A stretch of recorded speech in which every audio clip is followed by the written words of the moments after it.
Stop breathing. There, that emptiness, that void where the rhythm was, that is your soul. A skipped beat, a flat line you've been dressing up and taking to parties. You think you're here for tough love. You're here because you're a glutton for punishment. You want someone to confirm your deepest, darkest suspicion, that you are fundamentally irreparably broken. It's the only story that lets you off the hook. I can't, because I'm damaged. It's a hall pass for eternity. A get out of life free card you've laminated. You're not broken. You're assembled wrong.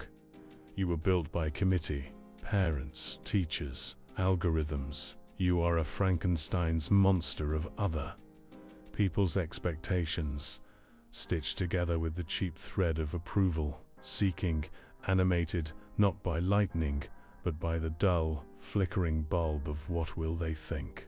Look at the architecture of your misery.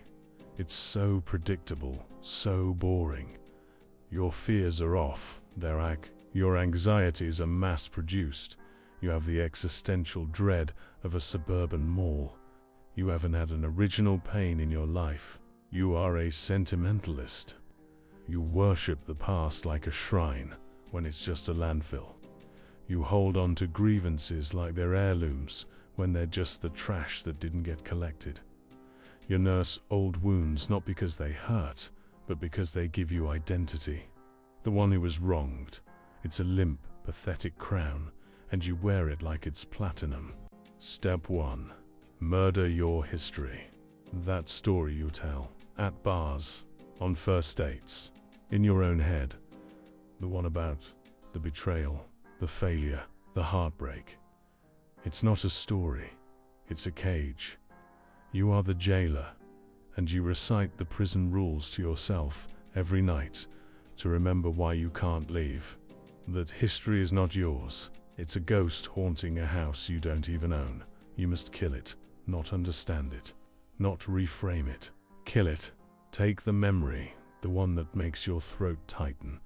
Picture it as a physical thing, a sick little animal. A gnawed, whispering homunculus that lives in your chest. Now, take a mental brick and beat it. Beat it until it stops moving. Beat it until it stops whispering. Beat it until it's a pulp of irrelevant neurons. There is no justice, there is no closure. There is only dead weight and the strength to discard it. You are not the sum of what was done to you. You are the direction you're moving, and you cannot move forward while dragging a corpse. Step 2. Peers on your principles. You have values. How cute, how convenient. A list of polite restraints that ensure you never get your hands dirty. Never take what you want. Never become someone to be reckoned with. Integrity is the story the loser tells to explain why the winner has the prize. Honor is the consolation trophy for the defeated. Your principles are not a compass, they are handcuffs. Polished, respectable, and locked tight. You must defile them.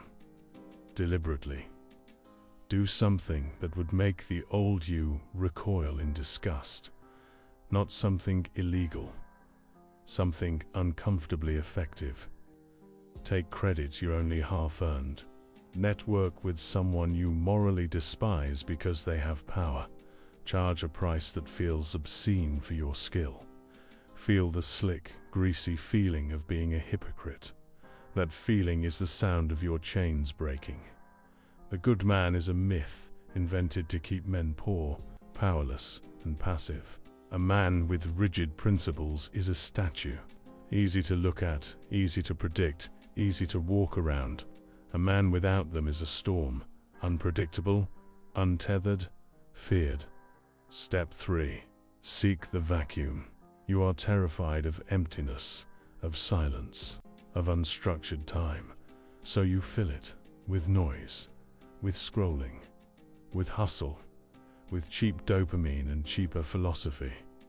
You are a scared child, whistling in the graveyard of your own potential. You must run toward the void.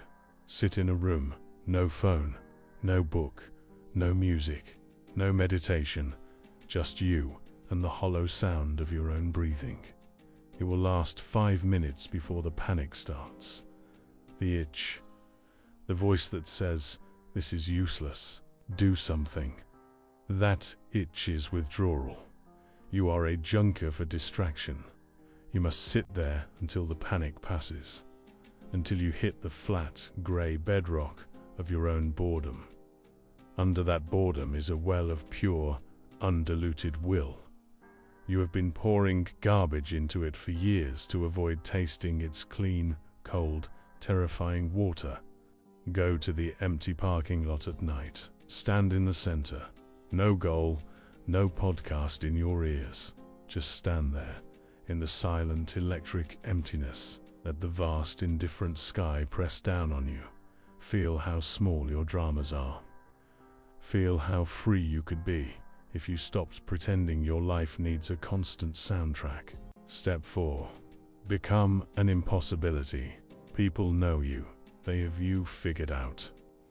They have a slot for you in their mental filing cabinet. Reliable. Nice. A bit anxious. They know what you'll do. They know what you won't do. You are a solved equation. Your new goal is to make yourself unreadable. To become a glitch in their social matrix. If you are quiet, laugh too loud at nothing. If you are agreeable, offer an opinion so stark it cuts the conversation dead. If you are predictable, cancel plans at the last second with no explanation.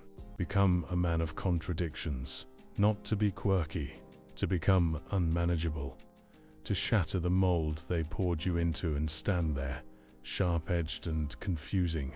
They need to look at you and think, "I don't know what he'll do next." That is the beginning of respect. That is the end of your predictability. The aftermath, the terror of freedom. This will not give you peace. It will give you vertigo. The dizzying, nauseating terror of true agency. When there is no past to blame, no principles to hide behind, no noise to drown out the silence, and no persona to perform.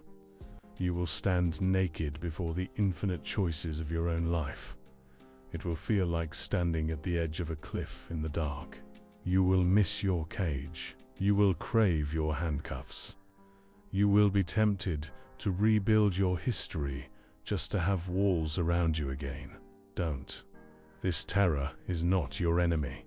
It is the clearest signal you have ever received.